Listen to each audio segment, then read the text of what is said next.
Hey guys, today we're going to be doing a practice quiz. On the quiz we'll have the concepts AR verbs in the present tense, adverbs, and using tener que or IK to express obligation.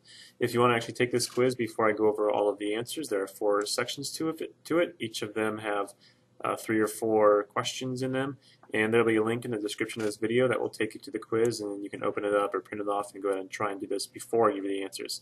Otherwise, I'm going to go ahead and start giving you the answers right now. So pause the video if you're going to do it first. So this first part, we're conjugating AR verbs correctly. So we have the to form of estudiar will be estudias. The he/she form of sacar will be saca. And the ustedes, ellos, ellas form of escuchar is escuchan. Okay, the second part, we're looking at answering some questions. So on this one, we have to use AR verbs again. This first question doesn't say like what do you study Pedro, but remember in Spanish a lot of times we flip the subject and the verb when we're asking a question. So it's asking what does Pedro study? He's going to be studying English. So we'll say Pedro estudia inglés. For the second one, this one's a little bit trickier.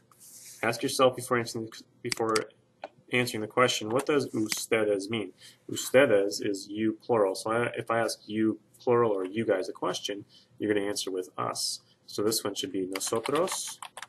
You can leave the nosotros out if you want to. But miramos la televisión. So we watch TV. And this one is asking you the question, what do you prepare? And the lesson is what I prepare. So I'm going to say, yo preparo la lección. If you're doing these and you're getting something wrong, you have a question at any point, just drop it in the comment section. I'll get back to you as soon as I can. Alright, so these ones, I don't have a lot of room on this line, so I'm going to drop down one line here. Is asking, how often does Carmen study in the cafeteria? And it says every day. So, todos los días is one of those adverbs I can put at the beginning or the end of my sentence. I'm going to put it at the end of my sentence because I think it sounds better there. So, Carmen estudia en la cafetería todos los días. So she studies in the cafeteria every day. This one says, how often does Manuel carry his books to his house? And de vez en cuando means once in a while. So again, this de vez en cuando is one of the adverbs you can put at the beginning or at the end of the sentence. I wouldn't put mine at the beginning this time. De vez en cuando, Manuel lleva los libros a su casa. So once in a while, Manuel carries his books to his house. And number 3 says, how often do you guys talk in class? Remember, ustedes is you plural, so we're saying you guys.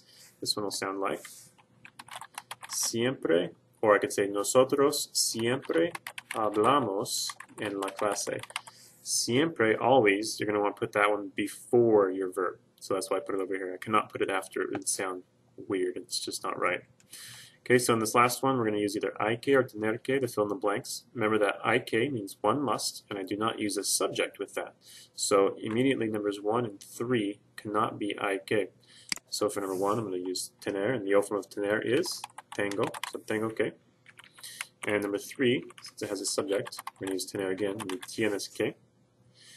And these ones, since they don't have a subject, we're going to go ahead and just say IK and IK. And that's it. If you guys have questions again, let me know in the comment section. I'll get back to you. Otherwise, thanks for watching and see you next time.